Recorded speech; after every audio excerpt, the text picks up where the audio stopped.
Bertemu kembali para mahasiswa sekalian dalam perkuliahan kita pada hari ini.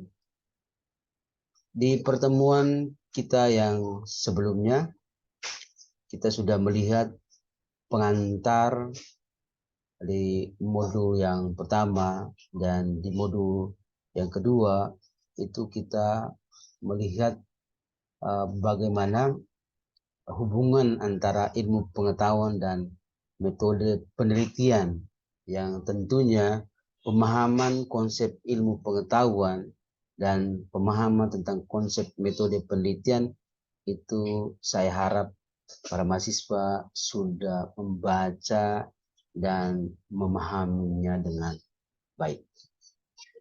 Di pembahasan kita kali ini, kita akan melihat atau kita akan menganalisis sifat ilmu pengetahuan yang ada di dalam fenomena teologi.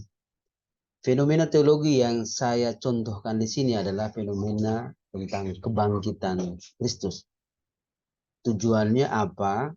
Supaya para mahasiswa sekalian ketika nanti memilih fenomena untuk metode penelitian, yakinlah bahwa kebangkitan Kristus sebagai salah satu fenomena teologi itu bisa menjadi contoh bahwa fenomena teologi memiliki unsur atau sifat ilmu pengetahuannya. Selanjutnya, fenomena teologi itu nanti dapat diteliti dengan metode penelitian yang sesuai. Baik, kita akan lihat bersama secara singkat bagaimana menganalisis sifat ilmu pengetahuan dalam fenomena kebangkitan Kristus itu sendiri. Konsep tentang sifat ilmu pengetahuan itu sudah dibaca dan kiranya dipahami dalam modul yang kedua. Modul ini sebagai lampiran, sebagai contoh analisis sifat ilmu pengetahuan itu sendiri. Sifat ilmu pengetahuan dalam penelitian sudah kalian tahu bahwa ada sifat empiris. Sebagai ilmu pengetahuan ada sifat objektifnya. Sebagai ilmu pengetahuan ada sifat sistematisnya. Sebagai ilmu pengetahuan ada sifat analitisnya. Sebagai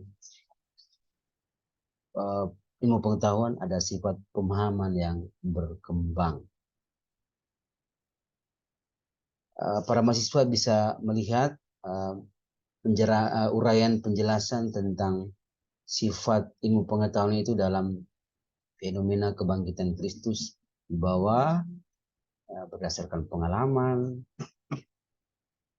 tidak dipengaruhi oleh pandangan pribadi,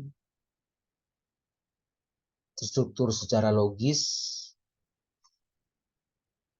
analisis yang mendalam, serta yang terakhir bahwa sifat ilmu pengetahuan itu pemahaman yang terus berkembang.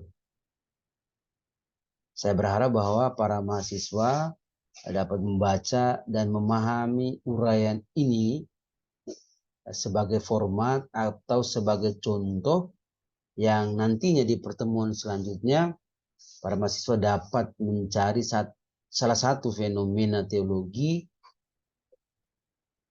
secara sendiri, secara pribadi yang akan kita analisis, ya, yang kita analisis sifat ilmu pengetahuannya.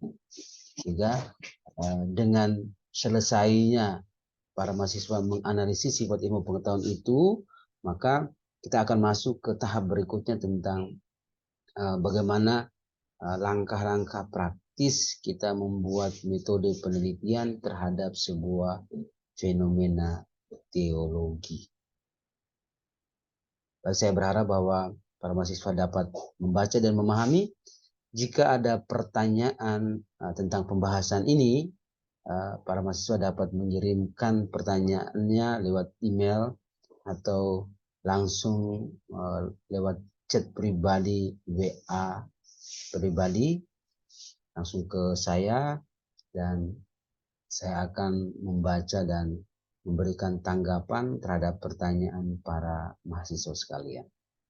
Demikian para mahasiswa sekalian, hari ini silakan membaca, memahami, dan jika ada pertanyaan silakan diajukan kepada saya. Sekian dan terima kasih. Tuhan Yesus memberkati.